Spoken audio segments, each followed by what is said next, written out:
Kayo po ay malugod naming binabati sa atin hong unang gabi ng pagsasagawa ng End Time Bible Prophecy Seminar. Ito po ay 13 pagkakataon na atin hong isasagawa at tayo po ay nagpapasalamat sa Diyos sapagkat niloob niya na magawa itong ating End Time Bible Prophecy dito po sa lugar ng Pasig Seventh-day Adventist Church. Niya pong inilaan ito na maganap ngayon pong araw pong ito hanggang April 13. At ganoon din sa mga kapatiran ho ng Pasig Seventh-day Adventist Church, sa atin hong mga kaibigan na dumalo sa gabing ito. At ganoon din ho sa mga nanonood sa atin hong live streaming. Kung anumang oras ho kayo datnan sa mga sandaling ito, malugod ho namin kayong tinatanggap sa atin hong unang pag-aaral dito po sa 13 pagkakataon na ating pag-aaral ng mga wakas ng panahon na sinasabi ng hula ng banal na kasulatan. Bakit kinakailangan ho na pag-aralan po natin ito pong mga wakas ng panahon? Meron bang sinasabi talaga ang Biblia tungkol sa wakas ng panahon? Kung meron ngang sinasabi ito, kinakailangan talaga nating maging handa. At kung tayo'y maging handa, kinakailangan yung pagiging handa ay manatiling handa. Maring sa simula, pwede ho tayong maging handa, pero habang lumalaw ng panahon, maraming dumarating sa panlalamig dun sa maalab na simula ng kanilang pagkakilala sa Panginoon. So dito po sa gabi-gabi nating pag-aaral, itong End Time Bible Prophecy ay nagdadala sa atin na maging handa at paanong manatiling handa. At upang maingatan ang pabalita na nais ng Diyos, natin nung maunawaan sa gabi-gabi nating pag-aaral. Meron akong babasahin rito. Ito po ay Science Correspondent. Ito po ay nilabas noong 2017, June 19. Ito po ay NASA, National Aeronautics Space Administration discovers 10 new rocky planets like Earth. NASA has announced the discovery of 219 new suspected planets outside our solar system. Nakadiscovery daw ang National Aeronautics Space Administration. Sila po yung pong nag-aaral sa mga nangyayari sa kalawakan, sa mga planeta. Sinabi nila na nakadiscovery daw sila ng mahigit 200 bagong pinaghihinalaang mga planeta labas sa ating solar system. Ano kaya ang ibig sabihin ng sinasabi nilang ito? At ang dagdag pang sinasabi, scientists using NASA Kepler have identified 219 potential new worlds. Natuklasan daw nila yung 200 may higit na pwedeng gawing bagong sanglibutan. Bakit kaya sila'y tumutuklas ng mga planeta na pwedeng tirhan? Sabi pa rito, Space Agency says latest discoveries have significant implications for the search for life in other parts of the universe. Sinasabi rin po na naghahanap talaga sila ng ibang may buhay sa ibang bahagi ng ating sansinukob. Bakit kinakailangan kayang tumuklas ng ibang planeta at ibang mga planeta na pwedeng tirhan? Ano bang problema sa ating planetang Earth? Meron bang problema sa ating planeta kung bakit kinakailangang maghanap pa ng panibagong mga pwedeng tirhang mga planeta? Ano bang nangyayari sa ating planet Earth? Kaya nga dito sa End Time Bible Prophecy, meron bang sinasabi ang Biblia tungkol sa ating planeta? Ano ba ang natuklasan naman ng mga tao tungkol sa kalagayan ng ating planeta? Bakit natin sinasabing maging handa, manatiling handa, at panghawakang matibay yung ating matututunan sa gabi-gabi natin pong pag-aaral na ito? Pansinin niyo po ang sinasabi ng ilang mga mahuhusay na mga manunulat at mga scientists kung bakit ang National Aeronautics Space Administration ay tumutuklas ng mga planeta na pwedeng tirhan. Sabi sa isang libro, The Earth Crisis, The Demise of Earth and Interplanetary Migration to Sphere. May sinasabi po rito patungkol po sa tinatawag na krisis sa atin pong planeta. Demise ng ating planeta. At sabi naman ni James Lovelock, The Revenge of Gaia. Earth's Climate Crisis and the Fate of Humanity. Dito po sa dalawang libro na ito, tinatalakay po nila yung masaklap at masama at mapanganib na kalagayan ng ating planetang Earth. Meron hong krisis ang atin pong planetang Earth. Pansinin pa ho natin ang sinasabi ng iba. Sangayon naman kay Swami Chinmayananda, Planet in Crisis, Reawakening the Human Spirit. Siya din po ay nagsalita sa the United Nations. Pinag-uusapan po ito ng buong mundo ang patungkol sa krisis na kinakaharap ng ating planet Earth. Ang sabi pa sa ibang mga babasahin, Planet Earth's Last Hope, African Self-Determination. Kung ating titingnan ang mga babasahing ito, mga kapatid, meron ho talagang mga kakatwang nangyayari. Meron hong panganib na kinakaharap ang ating planetang kinalalagyan. At maraming mga tao hindi alam ang sitwasyon po ng ating planeta. Yung iba ipinagkikibit balikat nila. Kaya ang ating paanyaya sa atin pong pag-aaral gabi-gabi, ay atin pong sundan po ito upang makita natin ang tunay na sitwasyon ng ating planeta at ano ang pag-asa na pwede nating panghawakan. Dito sa babasahing ito, meron silang huling inaasahan. Kinakailangan ng tinatawag na self-determination. Napapansin niyo po yung mga gawa ng mga artists patungkol sa pagkakaisa dapat na gawin ng mga tao para mapabuti pa, maisalba pa ang planeta na ating kinalalagyan ngayon. Sa ibang mga pagsasalarawan, kumbaga nasa dulo na tayo ng ating planeta ay babagsak na. Kaya hindi nakapagtataka na yung mga scientists sa National Aeronautics Space Administration ay tumutuklas ng mga lugar na pwedeng mayroong buhay at maaaring tirhan. Pero ang malungkot na kalagayan at katotohanan, ito lamang ang ating planetang Earth sa ating solar system ang pwedeng tirhan na pwede tayong mabuhay. Ngayon, tinitingnan ng marami ang wakas ng ating pong sanglibutan.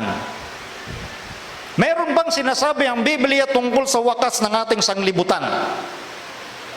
Tingnan niyo ho ang sabi ni Isaiah sa 24, talatang 4. Ang lupa, earth, itong earth, lupa, ay tumatangis at nasisira. Ang sanglibutan ay nanghihina at nanglalatak. Ang mapagmataas na bayan sa lupa ay nanghihina. Tinutukoy po sa aklat ni Isaiah na sinulat pa noong 6th century BC or 8th century BC na ang lupa ay tumatangis. Itong earth natin nasisira, nanghihina, nanglalatak. Matagal na itong sinabi ng Diyos, 8th century BC at ngayon, sa ating 21st century, tuloy-tuloy ang pagtuklas ng mga scientist na baka mayroon pang lugar sa ating universe na pwedeng tirhan. At sinusulat doon sa ating ipinakita ng ilang mga scientists at mga author patungkol doon sa krisis na nagaganap sa ating sanglibutan. So yung sinasabi ng Biblia matagal ng panahon, ngayon ay nakikita ng mga tao kahit sa secular perspective. Kahit doon sa mga taong wala sa mundo ng relihiyon, nakikita nila ng ating planeta talaga ay palala ng palala. Nasa dulo na pwedeng ikapahamak ng mga nakatira dito. Sa Newsweek Magazine, Newsweek and Time Magazine, pinag-uusapan din sa mga secular magazines ang tungkol sa ano ang sinasabi ng Biblia patungkol sa wakas ng sanglibutan. Sa Time Magazine, The End of the World. So ito po ay pananaw ng mga taong wala sa relihiyon. Nararamdaman po nila ang sitwasyon ng ating planeta. So ano naman ang ating magiging tugon sa nangyayaring usapin at sa krisis na ito ng sanglibutan? Meron nga bang sinasabi ang Biblia? Maliban sa kanyang sinabi na ang ating sanglibutan ay nanghihina ng lalata. Ano ang sinasabi ng Biblia tungkol sa wakas ng sanglibutan? Meron nung sinasabi ang ating Panginoon sa aklat ni Isaias 46, talatang 9, ang sabi rito, inyong alalahanin ang mga dating bagay ng una sapagkat ako'y Diyos at walang iba liban sa akin. Ako'y Diyos at walang gaya ko na nagpapahayag ng wakas mula sa pasimula at mula ng mga unang panahon ng mga bagay na hindi pa nangyayari. Meron nung Diyos na nagbibigay ng assurance, ng katiyakan sa kanyang mga nilikha, na siya ay Diyos at siya'y walang tulad. Kaya niyang sabihin yung wakas mula sa pasimula ng mga bagay na hindi pa nangyayari, at ang tawag dyan sa isang salita, prophecy. Anong ibig sabihin ng prophecy? Prophecy means foretelling or foretelling. Sa ibang salita, ang ibig sabihin ng prophecy, prediction. Sinasabi niya kung anong mangyayari sa wakas, at walang iba na mayroong kakayanang gumawa noon kundi ang ating Diyos, sapagkat siya ang may sabi na siya lang ang kayang gumawa noon at wala ng iba. Kaya niyang sabihin ang mangyayari sa huli, dito pa lang sasabihin niya kung anong mangyayari, at yan ang tinatawag na prophecy or prediction, foretelling or foretelling. So kaya ang ating pag-aaral ay end time Bible prophecy. Hindi po ito prediction na galing sa bibig ng mga tao. Kasi pag sinabing prediction o hula galing sa bibig ng mga tao, ito po'y madalas sablay. May mga tama, ngunit karamihan nun ay mali. Pero ang Diyos kailanman hindi pwedeng magkamali sa kanyang sasabihin. Kaya nga tayong lahat na susubaybay sa seminar na ito ay makikinabang doon sa gustong iparating ng Diyos para tayo'y maging handa at manatiling handa sa kanyang revelation na mangyayari sa ating sanglibutan. So wag ho sana nating ipagkibit balikat yung ginagawang end time Bible Prophecy Seminar, sapagkat dito nakasalalay ang atin pong patutunguhan o ang ating destiny. Ipagkatiwala po natin sa kakayanan ng Diyos na magsabi kung anong mangyayari sa hinaharap para tayo'y kanyang maihanda. Ang isa sa layunin ng prophecy ay sinabi ng ating Panginoong Hesukristo mismo na natala sa aklat ni Juan, ang kapitulo po 14, talatang 29, ang sabi niya, at ngayon ay sinabi ko sa inyo, bago mangyari, upang kung ito'y mangyari ay magsisampalataya kayo. Isa po ito sa layunin ng prophecy. Sinasabi ng ating Panginoon, bago mangyari. Upang, pag sinabi yung salitang upang, ito po yung kanyang objective. Ito yung kanyang layunin. Na kapag nakita mo yung sinabi ngayon, pero mangyayari pa noon at nangyari nga, pag nangyari yun at kita mo, natuklasan mo, nasaksihan mo, ang layunin yan, upang magsisampalataya kayo. Therefore, prophecy edifies faith. Ang propesiya ay nagpapatibay ng pananampalataya. Sapagkat pag sinabing propesiya, may mga ebidensya kang panghahawakan. Ang pananampalataya ng tao ay hindi suntok sa buwan, hindi suntok sa hangin, kundi merong pinanghahawakang ebidensya upang kung ano man ang mangyari, hindi siya bibitaw doon sapagkat matibay ang ebidensya na kanyang pinanghahawakan. Ganun po katibay ang propesiya ng ating Panginoong Diyos. Pinapatatag ang atin pong mga pananampalataya. Ngayon, ang atin pong tema sa gabing ito, Time of the End from Babylon. Yung wakas ng panahon ay sinabi na sa Babylonia pa lang. So anong Babylonia ang ating pag-uusapan? The ancient Babylon. Sa ancient Babylon, sa matandang Babylon, sa kaharian ng Babylon, ang makapangyarihang kingdom noong 6th century BC, doon pa sa malayong panahong yon, sinabi na ng Diyos, nagbigay ang Diyos ng timeline kung paano, kailan magwawakas ang sanglibutan. Can you imagine?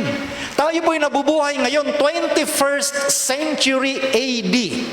Pero ang propesiya patungkol sa katapusan ng panahon, sa wakas ng panahon, ay sinabi na ng Diyos 8th century or 6th century BC pa lang. Sinabi na ng Diyos. So ating tutuklasin yon. At ating makikita ang kapangyarihan ng Diyos na kaya nga niyang i-predict o sabihin ang mangyayari sa hinaharap. Ang atin pong pag-aaralang aklat ay nasa Daniel, ang kapitulo po ay 2. Dito ang karamihan nating gagawing pag-aaral sa gabing ito. Ito po ang kasaysayan. Sabi, simulan natin sa talatang 1 at patuloy. At nang ikalawang taon ng paghahari ni Nabucodonosor, ay nanaginip si Nabucodonosor ng mga panaginip at ang kanyang espiritu ay nabagabag at siya'y napukaw sa pagkakatulog. Pansinin niyo po ang naging karanasan ng haring si Nabucodonosor. Siya po ang isang hari sa makapangyarihang kingdom noong 6th century BC. Nagkaroon siya ng isang panaginip at ang sabi niya, yung espiritu niya nagbagabag. Sa English, ang pagkaliwat, perplexed. He was perplexed. Pag sinabi yung mga pangungusap noon, kakaibang panaginip ito. Hindi po ito ordinaryong panaginip. Ang panaginip na ito ay nagbigay sa kanya ng kabagabagan. Can you imagine ang isang makapangyarihang hari na bagabag sa isang panaginip lang? At ang kanyang ginawa, ipinatawag yung kanyang mga wise men. Ito po yung mga astronomers, mga wise men na kayang i-predict ayon sa kanila. Kaya nilang sabihin yung mga bagay na nagaganap sa sanglibutan. At nang sila ipinatawag, nagsalita ang mga Kaldeo sa hari sa wikang Syria, "O hari, mabuhay ka magpakailanman. Saysayin mo sa iyong mga lingkod ang panaginip at aming ipaliliwanag ang kahulugan." Ito ang hinihingi ng kanyang mga wise men nung pinatawag, "Hari, ano ba yung panaginip mo at aming sasabihin sa iyo ang kahulugan?" Ang hari ay sumagot at nagsabi sa mga Kaldeo sa verse 5, "Ang bagay ay nawala sa akin. Kung di ninyo ipaliliwanag sa akin ang panaginip at ang kahulugan niyaon, kayo'y pagpuputol-putulin. At ang inyong mga bahay ay gagawing dumihan."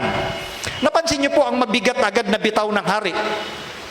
Pag hindi ninyo sasabihin sa akin yung panaginip at ipaliwanag ang kahulugan, kayo'y pagpuputol-putulin. Ganon katindi ang panaginip ng hari na kaya niyang pumatay ng mga tao pag hindi sa kanya masabi yung panaginip, pati kahulugan. So kakaibang panaginip po ito. Panaginip ito na handang pumatay ang hari pag hindi niya makuha ang kapaliwanagan at kung ano yung napanaginipan. So ito po hindi isang ordinaryong panaginip. Sila'y nagsisagot na ikalawa, itong mga wise men, at nangagsabi, "Saysayin ng hari sa kanyang mga lingkod ang panaginip at aming ipaliliwanag ang kahulugan." Pangalawang beses na nag-request itong mga wise men. Ang mga Kaldeo ay nagsisagot sa harap ng hari at nangagsabi, "Walang tao sa ibabaw ng lupa na makapagpapaaninaw ng bagay ng hari. Palibhas ay walang hari, Panginoon o pinuno man na nagtanong ng ganyang bagay sa kanino mang mga mahiko, enkantador o Kaldeo." Dito makikita nyo mga kapatid yung pagsuko ng mga wise men. Dumating sila sa isang punto na kung dati-rati ay sila'y nagmamalaki na kaya nilang sabihin ng mga bagay na nangyayari sa tao, pero sa pagkakataong ito sila'y sumuko at sinabi nila walang tao sa lupa na pwedeng makapagpaliwanag ng itinatanong ng hari. At isang mahirap na bagay ang inuusisa ng hari at walang ibang makapagpapaaninaw sa harap ng hari liban ang mga Diyos na ang tahanan ay hindi kasama ng tao. Dito umamin ang mga wise men. Dito nakita yung kanilang pagkukulang, yung kanilang kahinaan. Dahil doon sa isang panaginip na gustong-gusto ng hari na malaman. Sa verse 12, dahil sa bagay na ito, ang hari ay nagalit at totoong nag-alab sa galit at nag-utos na lipulin ang lahat na pantas na tao sa Babylonia. Ganon kabigat ang panaginip, mga kaibigan, mga kapatid. Handang pumatay ang hari at sinabi niya nga sa kanyang decree, lipulin, annihilate, i-wipe out itong mga binabayaran kong tinuturing kong matatalino sa aking kaharian. Parang sinasabi ng hari, mga wala pala kayong silbi. Binabayaran ko kayo pero sa panahon na kailangan ko ang inyong expertise, wala naman pala kayong magagawa. Wow! Ang hirap po ng sitwasyon kung kayo ay napabilang sa mga wise men sa Babylonia. At ng panahong yon, wala po ang isang Hebreyong si Daniel sa tagpong ito. Kaya sabi sa verse 13, si Daniel po ay isang Hebreyo, kabataang Hebreyo. Sa gayo'y itinanyag ang pasyat, ang mga pantas na tao ay papatayin. At hinanap nila si Daniel at ang kanyang mga kasama upang patayin.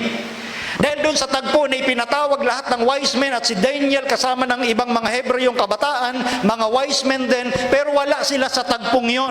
Kaya sila ipinahanap para patayin. At nung nakita sila ni Aryok, si Daniel at ang kanyang mga kaibigan, nung makita sila ni Aryok, si Aryok ay punong kawal ng hari. Kumbaga sa atin ay chief of staff ng mga sundalo. Nakiusap si Daniel, bakit naman ang pasya ay madali? Sabihin mo sa hari, bigyan kami ng panahon. Bigyan pa kami ng palugit at aming ipapaliwanag sa kanya at sasabihin yung kanyang panaginip. At pumayag itong si Aryok na punong kawal, pinagbigyan sila Daniel. At ang ginawa nila Daniel ay nanalangin sa Diyos. Kasama ng kanyang mga kaibigan, nanalangin sila sa Diyos. At doon sa panalangin ni Daniel, masusing panalangin, maalab na panalangin. Can you imagine? Sino sa inyo ang hindi magkakaroon ng maalab na panalangin kung kayo ay papatayin na sa araw mismong yaon? Matindi rin pong panalangin ang gagawin ninyo. Matinding panalangin ang gagawin natin, panalangin na may pagtangis para tayo may iligtas sa panganib ng kamatayan. At dininig ng Diyos si Daniel. At nung binigay kay Daniel yung panaginip, ang sabi sa verse 19, nang magkagayoy nahayag ang lihim kay Daniel sa isang pangitain sa gabi, nang magkagayoy pinuri ni Daniel ang Diyos sa langit. Nang magkagayoy dinalang madali ni Aryok si Daniel sa harap ng hari at nagsabing ganito sa kanya, ako'y nakasumpong ng isang lalaki sa mga anak ng nangabihag sa Huda na magpapaaninaw sa hari ng kahulugan. Nag-report itong chief of staff kay Nabucodonosor. Nakakita ako ng isang lalaki na handang magsabi ng napaganaginipan mo at kayang ipaliwanag ang kahulugan. Ang hari ay sumagot at nagsabi kay Daniel, nung sila'y nagkaharap na ang pangalan ay Belsasar, may ipaaninaw mo baga sa akin ang panaginip na aking nakita at ang kahulugan niyaon? Nung magharap na ang hari at si Daniel, ang tanong agad ng hari, kaya mo bang sabihin kung ano yung panaginip ko, pati yung kahulugan? Tandaan natin na dalawang bagay ang hinihingi ng hari. Una, ano yung napanaginipan ko? Pangalawa, ano ang kahulugan? Isang napakahirap kung tutuusin na sitwasyon. Iba ang nanaginip tapos tatanungin ka ano yung napanaginipan niya, pati kahulugan. So talagang kakatuwa yung sitwasyon. Pero dito sa tagpong ito, binigay ng Diyos kay Daniel ang lihim para maitanyag yung pangalan ng Diyos. At ang sabi ni Daniel, nung tinanong siya ng hari, sumagot siya sa harap ng hari at nagsabi, ang lihim na itinatanong ng hari ay hindi maipaaninaw sa hari kahit ng mga pantas na tao, ng mga ikantador, ng mga mahikuman o ng mga manghuhula man. Ang una agad na sagot ni Daniel, inalis niya muna sa isipan ng hari yung isipan na ang glory ay sa tao. Binagsak ni Daniel sa alabok ng lupa ang glory o kaluwalhatian ng tao. Yung tinatanong mo, hari, walang sino mang matalinong tao sa lupa na kayang sabihin sa iyo yan. So doon dinurog ni Daniel sa harap ng hari yung pagtitiwala ng hari sa mga tao sa sanglibutang ito. Yan ang isa sa dapat nating matutunan, mga kaibigan, mga kapatid, na ang tiwala hindi binibigay sa ating kapwa-tao. At ang sabi ni Daniel ay ganito, ngunit may isang Diyos sa langit na naghahayag ng mga lihim at siyang magpapaaninaw sa Haring Nabucodonosor. Ano agad ang sagot ni Daniel? Matapos niyang durugin ang glory ng tao sa alabok ng lupa, itinuro niya na may Diyos na kayang maghayag ng anumang lihim. So makikita dito yung kabutihan ni Daniel na ibinabagsak niya ang tiwala sa tao at itinataas niya ang Diyos na makapangyarihan sa lahat. Ang sabi pa ni Daniel, kung ano ang mangyayari sa mga huling araw, ang iyong panaginip at ang pangitay ng iyong ulo sa iyong higaan ay ang mga ito. So dito nagbigay na ng hint si Daniel sa harap ng hari. Ang napanaginipan mo, hari, ay ang mga pangyayari sa huling araw. Yan ang panaginip mo. At iisa-isahin namin sa iyo. Yan ang sabi ni Daniel. Nung sinabi niya ay ang mga ito. Ganon yung confidence ni Daniel doon sa lihim na binigay sa kanya ng Diyos sa panaginip. Ito yung napanaginipan mo, o hari. Ngunit tungkol sa akin, ang lihim na ito ay hindi nahayag sa akin ng dahil sa anumang karunungan. Ano sabi ni Daniel? Dito ipinakita muna ni Daniel, ganon kagbuti maghanay si Daniel ng sitwasyon. Kapag masabi na niya sa hari, wala sa akin ang credit. Sasabihin ko sa iyo pero hindi dahil sa karunungan ko yan. Nakita niyo yan mga kaibigan at mga kapatid? Laging ang focus ni Daniel ay ang glory ng Diyos, hindi sa kanino man tao, lalong hindi sa kaniyang sarili. Hindi nahayag sa akin dahil sa anumang karunungan. Ngayon, sabi sa verse 31, eto na. Dalawang bagay ang hinihingi ng hari. Una, ano ang napanaginipan ko? Pangalawa, ano ang kahulugan niyaon? Ang sabi ni Daniel sa verse 31, ikaw, o hari, nakakita at narito ang isang malaking larawan, ang larawang ito na makapangyarihan. So ito yung sagot sa unang tanong, ano yung panaginip? Malaking larawan, the great image. At itong malaking larawang ito ay may kinalaman sa pangyayari sa huling araw. End time, time of the end. That's why end time Bible prophecy.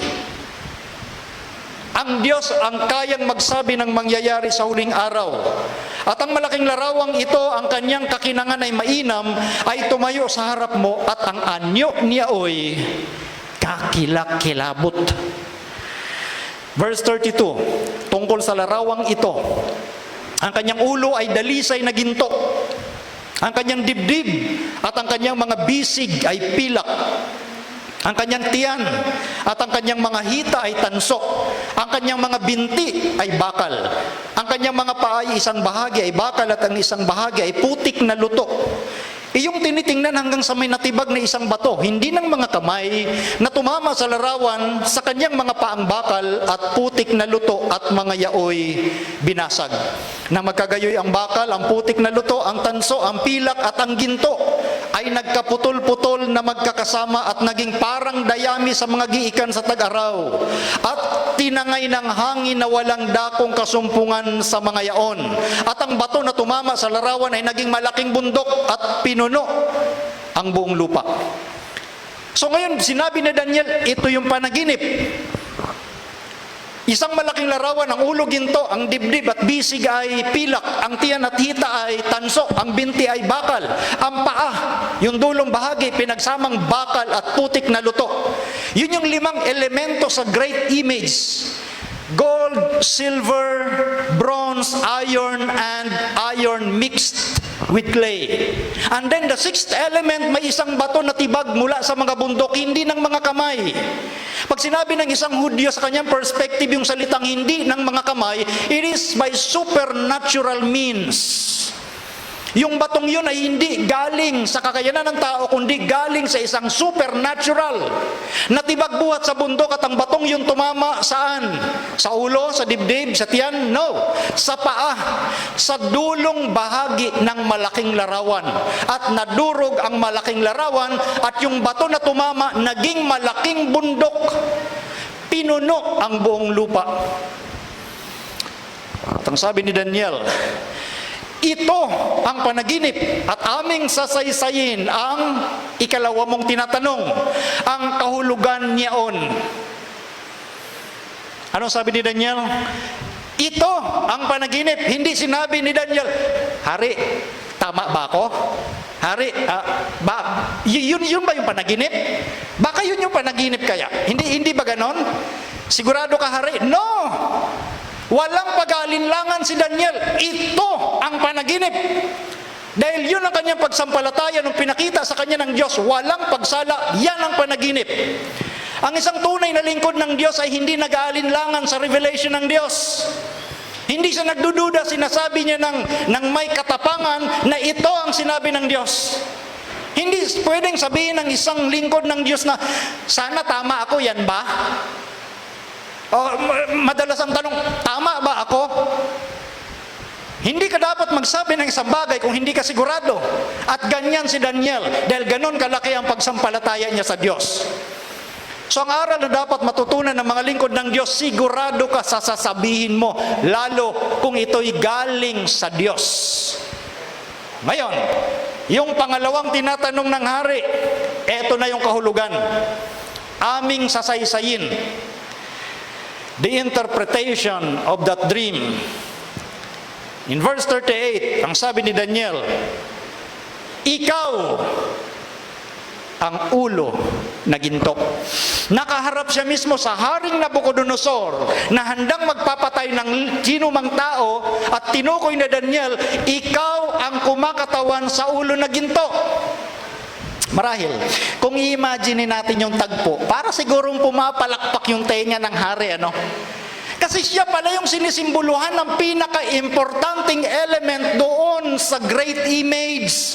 Bakit sinabi nating pinaka-importanting element? Kasi siya yung ginto. Mas mataas ang halaga kaysa silver. Mas mataas yung silver sa bronze. Mas mataas yung kalidad ng bronze sa iron. At lalong mas mataas ang kalidad ng iron sa iron mixed with clay o bakal na pinaghalo sa putik. Ngunit ang punto, ang hari, ang pinakamataas na kalidad, siya yung ginto. Kaya sinasabi natin, kung imagine natin, no, parang pumalakpak siguro yung tenga ng hari. Wow! Ako pala ang ulo na ginto. Ngayon, hindi nagtapos doon. Ang sabi ni Daniel sa verse 39, at pagkatapos mo, ay babangon ang ibang kaharian na bababa sa iyo. Matapos pumalakpak ang tenga ng hari, marahil sa aking imagination ay parang namula yung kanyang tenga naman. Ang sabi kasi ni Daniel, pagkatapos mo, ibig sabihin, ikaw hari at ang iyong kaharian hindi mananatili kailanman. Matatapos yan. And adding insult to injury. Kumbaga parang may sugat ka na, pinatakan ka pa ng kalamansi o asin. Bakit? Kasi ang tatalo lang sa hari ay kaharian na mas mababa sa iyo. Can you imagine? Kung ang tatalo sana sa hari ay kapantay niya sa kapangyarihan, mas okay pa. O mas malakas na kapangyarihan. Pero ang tatalo lang sa hari, mas mababang kalidad. Kaya sinasabi ko, siguro parang namula yung tenga ng hari at nagalit. Ang tatalo sa akin mas mababa. Yes, yan ang sabi ni Daniel. And sa verse 39 patuloy, at ang ibang ikatlong kaharian na tanso na magpupuno sa buong lupa. At ang ikaapat na kaharian ay magiging matibay na parang bakal. Palibasa ang bakal ay nakadudurog, at yamang ngayong nakita ng mga paa at mga daliri, ang isang bahagi ay putik na luto ng magpapalyok at ang isang bahagi ay bakal ay magiging kahariang hati. Pansinin niyo po. So ang kinakatawanan pala ng malaking larawan ay mga kaharian. Ang ulong ginto ay kahariang Babylonia. Tapos yung dibdib at bisig ay kahariang mas mababa sa Babylonia. At ang ikatlong kaharian na tiyan at hita na tanso. At ang ikaapat na kaharian na binting bakal. At ang dulo, pinaghalong bakal at putik ay mga kahariang hati. So napakaliwanag po ng Bible prophecy. Ito pala yung kahulugan nung malaking larawan. Kumakatawan sa mga kaharian. Maliwanag po ang Diyos pag nagbigay ng propesiya at hindi ka maghahanap ng kung ano-anong code para maintindihan mo pa ito dahil Bible alone interprets itself. Ang Biblia mismo ang nagpapaliwanag sa kanyang sarili. At kung paano ang mga daliri ng paa ay bakal, ang isang bahagi at ang isang bahagi ay putik, magkakagayon ang kaharian ng isang bahagi ay matibay at isang bahagi ay marupok. Nagsasalita po sa sentido natin yan. It talks with common sense. Kasi nga naman, yun sa huling bahagi, bakal doon sa paa at may halong putik, natural may isang matibay at ang isang bahagi ay marupok. Dahil hindi naghahalo ang bakal sa putik. Ang putik ay putik, ang bakal ay bakal, ang bakal matibay, ang putik marupok. So may kahariang matibay, doon sa huling bahagi, may kahariang marupok. Nagsasalita sa common sense ng mga Bible students ang gustong sabihin ng Diyos. At yamang iyong nakita ng bakal ay nahahaluan ng putik na luto, sila'y magkakahalo ng lahi ng mga tao. Pansinin niyo po, itong dulong bahagi, itong paa, na magkahalong bakal at putik, magkakahalong lahi ng tao. Yan mismo ang Biblia ang nagpapaliwanag sa kanyang sarili. Ngunit hindi sila magkakalakipan. Gaya ng bakal na hindi lumalakip sa putik. Kaya ang sinasabi natin, it talks with common sense. Kailanman hindi talaga nahahalo ang bakal sa putik. So, etong sa dulong bahagi, kahariang hati, magkakahalong lahi ng tao, hindi sila maglalakip. They shall not cleave to one another. Bakit natin dinidiin? Kasi mamaya titingnan natin yung kinaangkupan niya sa history. Kung nangyari ba ito at kung anong panahon nangyari ang mga bagay na yan. At sa mga kaarawan ng mga haring yaon ay maglalagay ang Diyos sa langit ng isang kaharian na hindi magigiba kailanman. O ang kapangyarihan man niya ay iiwan sa ibang bayan, kundi pagpuputol-putulin at lilipulin niya ang lahat na kahariang ito. At yaoy lalagi magpakailanman. Pansinin niyo po, mga kaharian dito sa sanglibutan, mayroong kaharian na itatayo ang Diyos na ang kahariang yon hindi magigiba kailanman. So dito ipinapakita na ng Diyos yung paghahanay niya.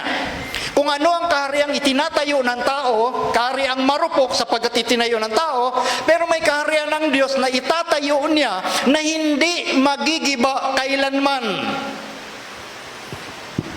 Ang National Aeronautics Space Administration naghahanap ng mga titirhan. Ang Diyos nagbibigay naman ng ating tahanan. Mamimili ho tayo kung kanino tayo aasa. Ngayon, yamang iyong nakita na ang isang bato ay natibag sa bundok, hindi ng mga kamay, it is by supernatural power, at pumutol ng mga bakal, ng tanso, ng putik, ng pilak, at ng ginto. Ipinaalam ng dakilang Diyos sa hari kung ano ang mangyayari sa haharapin. At ang panaginip ay tunay at ang pagkapaaninaw niya ay tapat. So ito pong panaginip ng hari noong 6th century before Christ, pangyayari yan sa huling araw, end time. At yung panaginip na yon, tunay, hindi artificial, hindi peke. Sa mga millennials, hindi fake news. Tunay. At ang pagkapaaninaw o pagkapaliwanag ay tapat. Walang kasinungalingan. Kaya ganun kabuti ang Diyos. Kaya niyang sabihin kung anong mangyayari sa huling araw, ngayon sasabihin niya pa lang. Mangyayari ito. Ngayon eto, pansinin niyo po. Punta muna tayo sa chapter 4 ng Daniel, verse 30. Dahil ang hari hindi makapaniwala na ang kanyang kaharian matatapos. Siya ay ginto. Ang kahariang Babylonia itinuturing na kingdom of gold. Ang hari ay nagsalita at nagsabi, hindi baga ito ang dakilang Babylonia na aking itinayo na pinakatahan ng hari sa pamamagitan ng lakas ng aking kapangyarihan sa ikaluluwalhati ng aking kamahalan. Nakita niyo po yung pagiging arugante ng hari. Arugante siya sapagkat siya ang pinakamakapangyarihang hari nung panahong yun. Kumbaga sa panahon natin ngayon, ang pinakamakapangyarihang bansa is none other than the United States of America. Noong 6th century BC, ang Kingdom of Babylon ang pinakamakapangyarihan. Kaya ang hari ay tuloy-tuloy sa pagiging arugante. Itinayo ng akin, lakas ng aking, ikaluwalhati ng aking. Ganon ang pagmamalaki ng Haring Nabucodonosor. Kaya naman ang mga archaeologists, natuklasan nila yung sulat actually ni Nebuchadnezzar. Ang tawag dito sa nadiscovery ng mga archaeologists ay Nebuchadnezzar's tablet. At dito nakalagay yung kanyang pag-aangkin na naisulat sa Daniel chapter 4 verse 30. Ito po, naisalin sa wikang English. The fortifications of Isagila and Babylon, I strengthened and established the name of my reign forever. Ito mismo ay sulat mismo ni Nebuchadnezzar na natuklasan ng mga archaeologists sa ating kapanahunan na si Nebuchadnezzar talaga ay may pag-aangkin na itong pinakamatibay na Babylonia ay itinatag niya yung kanyang pangalan magpakailanman. Kaya nung sinabi ni Daniel, pagkatapos mo, ayaw niyang tanggapin na matatapos ang kanyang kaharian.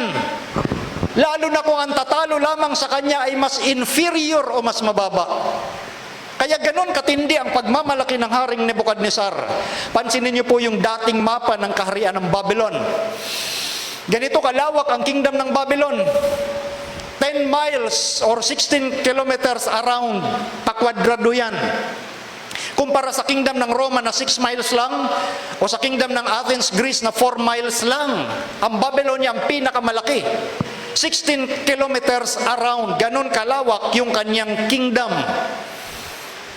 Yung templo pa lang ni Marduk, si Marduk ay pangunahing Diyos ng Babylonia. 300 feet ang taas.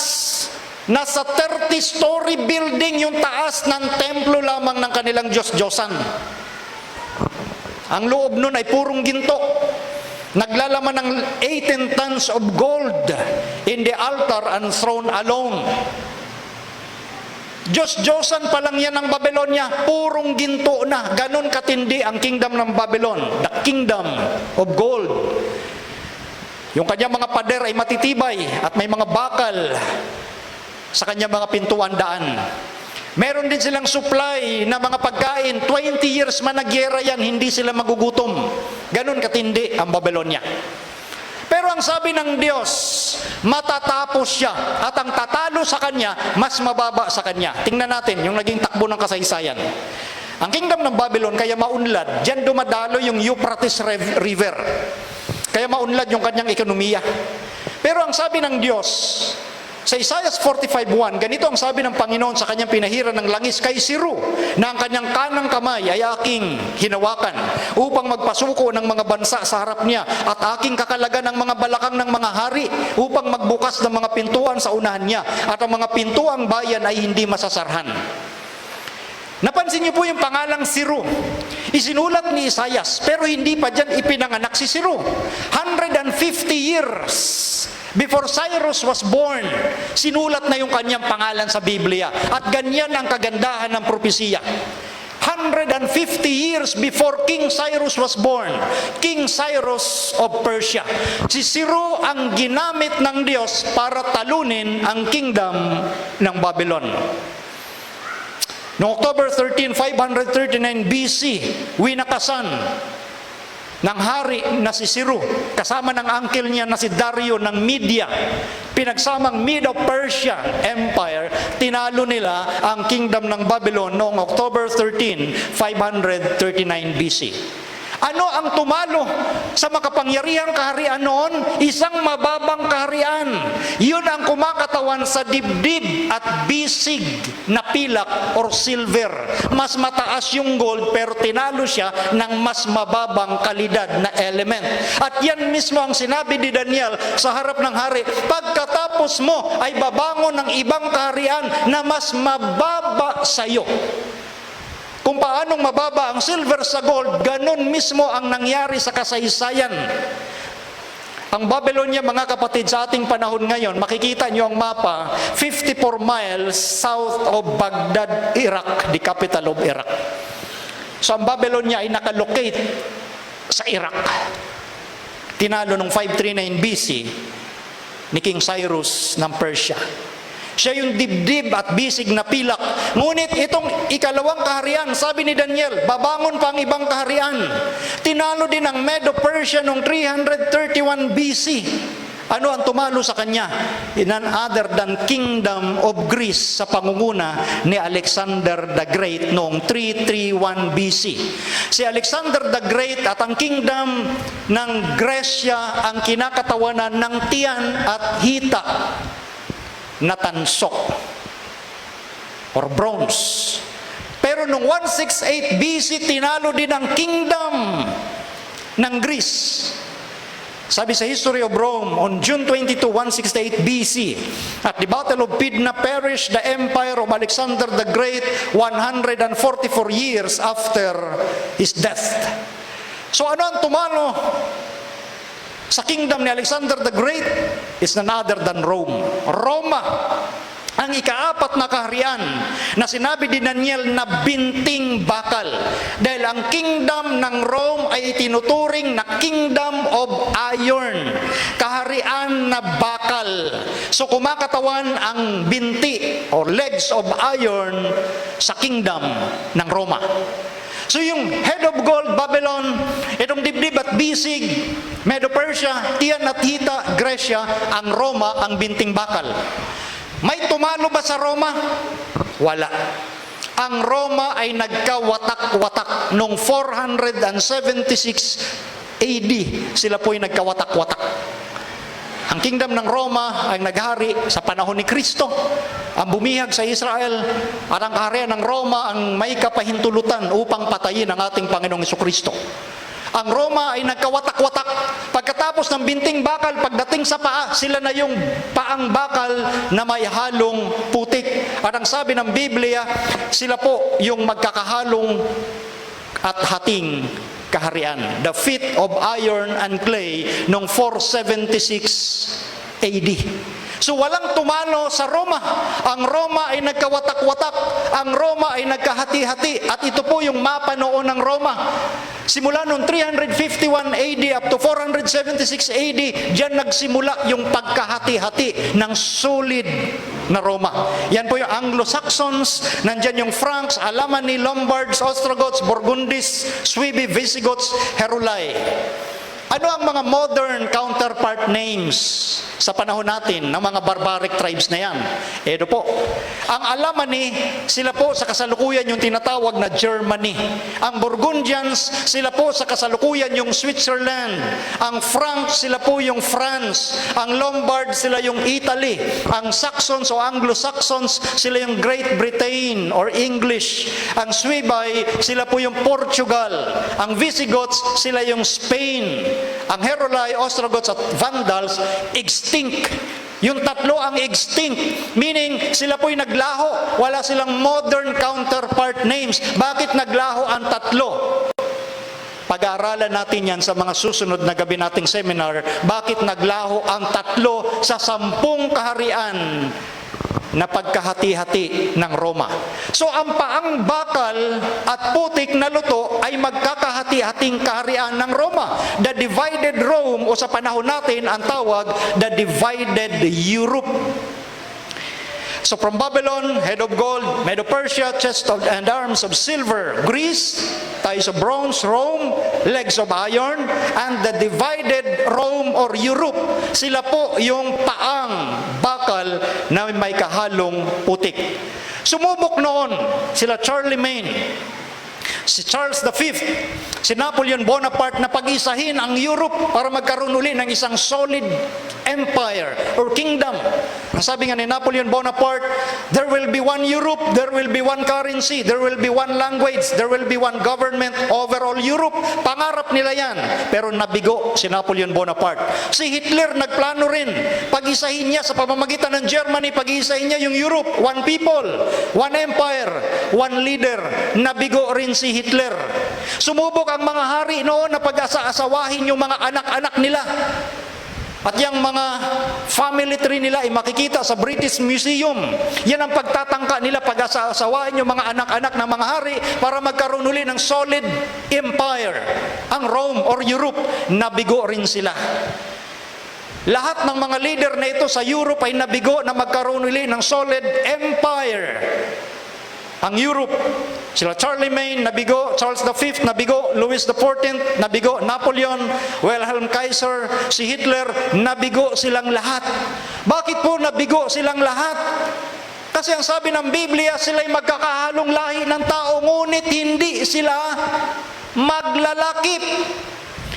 They shall mingle with the seed of men, but they shall not live together. Sinabi na ng Diyos, nakita na ng Diyos, kahit anong gawin nilang magkaroon uli ng one empire or kingdom, hindi sila maglalakip. Ano nga ang comparison ng Diyos? Gaya ng bakal na hindi lumalakip sa putik. Sinabi na ng Diyos yung comparison, it is impossible na ang bakal maglakip sa putik, at yan mismo ang hindi naintindihan ng mga makapangyarihang hari na yan. Gusto nilang labanan ang nakita ng Diyos sa propesiya, ngunit hindi sila nagtagumpay. Dahil merong plano ang Diyos sa bawat isa sa atin patungkol sa kaharian na pwedeng magkaisa, magsama ng masaya at walang suliranin, walang pag-aaway ang nasasakupan ng Diyos. May plano ang Diyos sa bawat isa sa inyo at sa bawat isa sa atin. Hindi ang plano ng tao ang kinakailangan nating panghawakan. Ngayon, tingnan natin ang ika-6 na element. Iyong tinitingnan hanggang sa may natibag na isang bato, hindi ng mga kamay. Ang bato na tumama sa larawan ay naging malaking bundok at pinuno ang buong lupa. Saan nga uli tumama yung batong yon? Sa ulo, sa dibdib, sa tiyan, sa hita, sa binti, sa paa, sa dulong bahagi. It means to say, sa ating kapanahunan ngayon, kung saan tayo nabubuhay, Western Europe, sa atin nung panahon, babagsak. Sa atin nung panahon, tatama ang bato. Tapos na ang Babylon, tapos na ang Medo-Persia, tapos na ang Greece, tapos na ang Kingdom of Rome. Tayo'y nabubuhay sa bahaging paa, sa Western Europe. So ang bato na yon, it is by supernatural force. Malaking bundok, naging malaking bundok nung tumama siya dito sa paa ng malaking larawan. Ngayon, tingnan natin sa buong context ng Biblia kung paano ginagamit at kanino ipinapatungkol ang batong ito. Roman 9:33, gaya ng nasusulat, narito, inilalagay ko sa Sion ang isang batong katitisuran at batong pangbuwal, at ang sumasampalataya sa kanya ay hindi mapapahiya. At lahat, sabi sa unang Korinto 10:4, at ang lahat ay nagsiinom ng isang inumin ding ayon sa Espiritu, sapagkat nagsiinom sa batong ayon sa Espiritu na sumunod sa kanila. At ang batong yaon ay si Kristo. Si Kristo po ang pinapatungkulan patungkol sa isang bato. Ang batong yon natatama sa malaking larawan, sa bahaging paa. Sa atin nung kapanahunan ay walang iba kundi ang ikalawang pagparito ng ating Panginoong Hesukristo. Tama po ang narinig ninyo, mga kaibigan at mga kapatid. The second coming of Christ, siya ang kinakatawanan ng bato na natibag mula sa bundok, hindi ng mga kamay, na tumama sa paa, sa dulong bahagi ng malaking larawan, kumakatawan sa second coming of Jesus. The stone that struck the image became a mountain and filled the earth. Sa Biblia po, ang bundok ay sumisimbolo sa isang kingdom. So sa pagdating ni Kristo, yung kanyang kingdom, yan ang pupuno sa buong lupa. Ang kaharian ni Kristo ang maghahari sa buong lupa.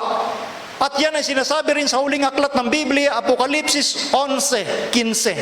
Ang kaharian ng sanglibutan ay naging sa ating Panginoon at sa kanyang Kristo, at siya'y maghahari magpakailan-kailanman. So yung sinasabi doon sa panahon ni Daniel, 6th century BC, patungkol sa isang kaharian na itatatag ng Diyos dito sa sanglibutan, magaganap sa ikalawang pagparito ng ating Panginoon. Dito po ngayon natin sa mga kapatid, mga kaibigan, sa End Time Prophecy Bible Seminar, handa ka ba na salubungin ang ating Panginoon sa kanyang ikalawang pagparito? At ngayong narinig mo ang katotohanan patungkol sa propesiya regarding sa End Time Bible Prophecy, ipinapakita doon yung timeline from Babylon, Medo-Persia, Greece, Rome, nangyari ang lahat ng iyon. Walang isang sumablay. Anong dahilan para sumablay ang ika-6 na element, which is yung pagtama ng bato, the second coming of Jesus Christ? Nangyari na yung 5 bahagi. Anong dahilan para hindi mangyari yung pinakahuli? So ito ang nais ng Diyos, ng ating tiwala, ilaan lamang sa Kanya. Ibigay natin ang ating sarili, ang ating tiwala, ang ating lakas, ang ating buhay sa ating Panginoong Jesucristo. Hindi sa kakayanan ng tao na magtatag ng kaharian. Hindi sa kakayanan ng tao na maghanap ng mga planeta na pwede nating tirhan. Sapagkat itong tanging planetang Earth ang ginawa ng Diyos na pwedeng tahanan ng may buhay sa ating solar system. Wala nang ibang planeta sa ating solar system na may buhay. At ang Diyos ay nakalaan na baguhin ang ating sanglibutan sa pamamagitan ng pagtatatag ng kaharian ni Kristo. Ngayon, kanino tayo papanig? Kanino tayo aasa? Narinig natin ang katotohanan sa end time, sa timeline na binigay ng Diyos from Babylon, the time of the end from Babylon. Napakahabang panahon yon. Tayo ngayon nasa 21st century AD na. Mahabang panahon ang binigay ng Diyos sa atin para maintindihan natin. At para tayo maging handa. At para tayo manatiling handa. At iasa ang ating buhay sa Kristong darating na magtatatag ng kanyang kaharian. Huwag nating sayangin ang kaharian yon. Narinig nyo ngayong gabi ang katotohanan patungkol sa kawakasan ng panahon. Ipinakita ng Diyos yung timeline. Panghawakan natin yon.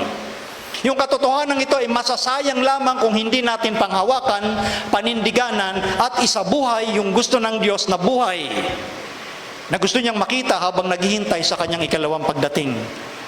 Nawa ang paksang ito, mga kapatid, mga kaibigan, ay nagbigay sa atin ng katiyakan na ang sanglibutan natin, bagamat nasisira ng lalata dahil sa mga nakatira dito, inabuso ng mga tao sa ating planetang Earth, ang planetang ginawa ng Diyos. At ang Diyos gagawa ng bagong Earth. Itong Earth babaguhin niya sa pamamagitan ng pagdating ng kanyang bugtong na anak. Nawawakasan niya ang lahat ng kaharian sa lupa. Gusto ng Diyos makasama kanya sa kanyang kaharian. Gusto ng Diyos na makasama kanya sa libreng kaharian na kanyang ipapatahan sa atin magpakailanman. Dahil ang sabi ng Biblia, ang kahariang yon, maghahari magpakailan-kailanman. Hindi matatapos, sabi sa aklat ni Daniel. Huwag tayong umasa sa mga kaharian na matatapos. Yes, matatapos ang mga makapangyarihang bansa dito sa ating sanglibutan. Ang mga makapangyarihang leader na mga arugante na para bagang sila ang may kapangyarihang magsabi kung saan ka pupwesto, kung saan ka tutungo, kung ano ang dapat mong sagot. Ang Diyos ay nagmamalasakit sa bawat isa. Gusto niyang ipagkaloob sa atin ang higit na makakabuti para sa atin. Kaibigan at mga kapatid, panghawakan natin ito. In this time of the end, sa End Time Bible Prophecy, dito natin makikita unti-unti ang plano ng Diyos sa bawat isa sa inyo, sa bawat isa sa atin. Nawa huwag nating kaligtaan ang mga susunod nating paksa. Dahil dito sa ating unang gabi, inilatag natin yung timeline. Kumbaga sa mapa, nakalatag na yung mga lugar na ating tutunguhin para maintindihan natin ang bawat station na atin pong tinitigilan sa sanglibutang ito. Mayroon tayong mapa na pinanghahawakan, none other than the Word of God, the Bible.